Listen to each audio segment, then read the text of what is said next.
నమస్కారం. ఈరోజు మనం మన ప్రపంచాన్ని తీర్చిదిద్దుతున్న 4 ముఖ్యమైన కథల గురించి మాట్లాడుకోబోతున్నాం. గ్లోబల్ టెక్ సదస్సుల దగ్గర నుండి చిన్న చిన్న ప్రాంతాల్లో వస్తున్న మార్పుల వరకు మన భవిష్యత్తు ఎలా రూపుదిద్దుకుంటుందో చూద్దాం. సరే, మరి ఆ కథలేంటో చూద్దామా? ముందుగా ప్రపంచ వేదిక మీద ఆర్టిఫిషియల్ ఇంటెలిజెన్స్తో మొదలుపెడదాం. ఆ తర్వాత భారతదేశంలో ఒక స్థానిక పరిష్కారం, కొత్త తరం యువత నిరసనలు, ఇంకా ఒక ద్వీపం దశాబ్దాలుగా చేస్తున్న పోరాటం గురించి తెలుసుకుందాం. సరే, మొదటగా ఆర్టిఫిషియల్ ఇంటెలిజెన్స్. భారతదేశంలో జరిగిన ఏఐ ఇంపాక్ట్ సమ్మిట్ గురించి మాట్లాడుకుందాం. అసలు ఏఐ భవిష్యత్తును నిర్ణయించేంత కీలకమైన ప్రపంచస్థాయి సమావేశమిది. ఇక్కడ మనం గమనించాల్సిన విషయమేంటంటే, ఏకంగా 85 దేశాలు ఒకే మాట మీదకొచ్చాయి. మామూలుగా ఒకదానితో ఒకటి పోటీపడే అమెరికా, చైనా లాంటి దేశాలు కూడా ఇందులో ఉన్నాయి. అంటే ఏఐ పాలన విషయంలో ఇది ఎంత పెద్ద ముందడుగో ఆలోచించండి. అయితే ఇది అకస్మాత్తుగా జరిగిన సమావేశం కాదు. దీని వెనుక ఒక క్రమం ఉంది. మొదట్లో అంటే 2023లో ఏఐ వల్ల వచ్చే ప్రమాదాల గురించి మాట్లాడారు. ఆ తర్వాత భద్రతా చర్యల మీద దృష్టి పెట్టారు. కాని ఇప్పుడు న్యూఢిల్లీలో జరిగిన చర్చ అంతా ఏఐ వల్ల కలిగే మంచిని అందరికీ ఎలా పంచాలి అనే దానిమీదే జరిగింది. చూశారా చర్చ ఎంతలా మారిపోయిందో? ఈ ఒప్పందం వెనుకున్న అసలైన స్ఫూర్తి ఇది. సర్వజన హితం, సర్వజన సుఖం. అంటే ఈ ఏఐ టెక్నాలజీ అనేది కేవలం కొందరి చేతిలోనే ఉండిపోకూడదు. ప్రపంచంలో ప్రతి ఒక్కరి మంచి కోసం, వాళ్ల సంతోషం కోసం ఉపయోగపడాలి. అది దీని ఉద్దేశం. ఈ సమావేశంలో భారతదేశం సాధించిన అతిపెద్ద విజయమేంటంటే, ఒక ముఖ్యమైన విషయాన్ని ప్రపంచ దేశాలతో ఒప్పించగలిగింది. అదేంటంటే, టెక్నాలజీని అందరితో పంచుకోవాలి. లేకపోతే మళ్లీ ధనిక, పేద దేశాల మధ్య ఒక పెద్ద అగాధమేర్పడుతుంది అని గట్టిగా చెప్పింది. సరే, ప్రపంచ స్థాయిలో ఏఐ అందరికీ ఎలా చేరాలో చూశాం కదా. ఇప్పుడు మన దేశంలో పాలన అనేది అందరికీ ఎలా దగ్గరవ్వాలో చూద్దాం. దీనికోసం నాగాలాండ్లో జరుగుతున్న ఒక కొత్త ప్రయోగాన్ని పరిశీలిద్దాం. చాలా ఏళ్ల పోరాటం తర్వాత ఫ్రంటియర్ నాగాలాండ్ టెరిటోరియల్ అథారిటీ అంటే FNTA ఏర్పాటైంది.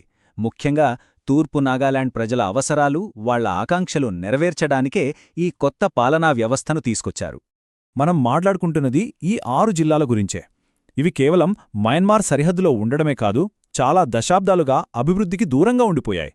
ఇప్పుడు ఈ కొత్త అథారిటీ వీళ్ల సమస్యలను తీరుస్తుందని ఆశిస్తున్నారు. అసలు ఈ అధికార బదిలీ ఎంత శక్తివంతమైనదో చెప్పడానికి ఈ నంబరొక్కటే చాలు. 46. భూమి, గ్రామీణాభివృద్ధి లాంటి 46 కీలకమైన అంశాలపై ఇప్పుడు స్థానిక ప్రజలకే పూర్తి నియంత్రణ ఉంటుంది. ఇది చాలా పెద్ద మార్పు. ఓకే, ఒకవైపు ప్రభుత్వాలు ఇలా అధికారాలను బదిలీ చేస్తుంటే, మరోవైపు యువతరం తమ అధికారాన్ని ఎలా చూపిస్తుందో చూద్దాం. ఈ మధ్య మనం చూస్తున్న జెన్ జీ నిరసనలు ఎందుకంత భిన్నంగా ఉంటున్నాయి? ఏంటి వాటి ప్రత్యేకత? ఈ మధ్య బంగ్లాదేశ్, నేపాళ్ లాంటి దేశాల్లో జరిగిన నిరసనలు చూస్తే ఒక విషయం స్పష్టంగా అర్థమవుతుంది.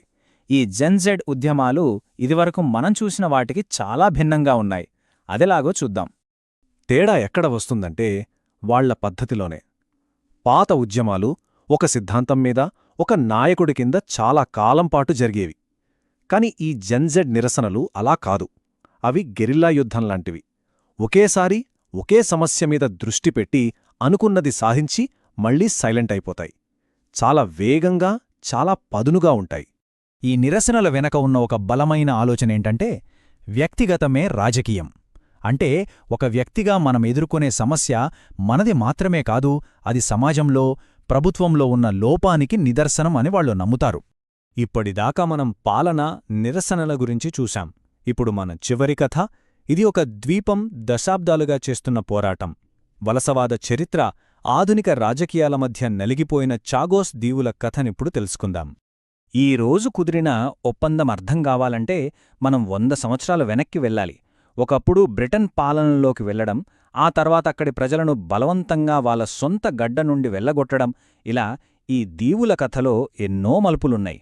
ఈ కొత్త ఒప్పందం చూట్టానికి సింపుల్గా అనిపించినా ఇది చాలా సంక్లిష్టమైన బ్యాలెన్సింగ్ యాక్ట్.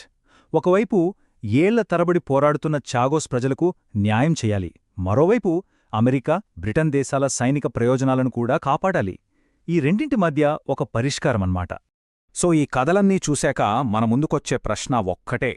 అది ఏఐ నియమాలైనా, నాగాలాండ్లో స్థానిక పాలనైనా, వీధుల్లో యువత నిరసనలైనా, లేదా ఒక ద్వీపం పోరాటమైనా, చివరికి అన్నీ ఒకే విషయం చుట్టూ తిరుగుతున్నాయి.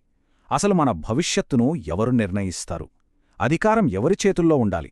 టెక్ కంపెనీల చేతిలోనా, ప్రభుత్వాల చేతిలోనా, లేక మనలాంటి సామాన్య ప్రజల చేతుల్లోనా?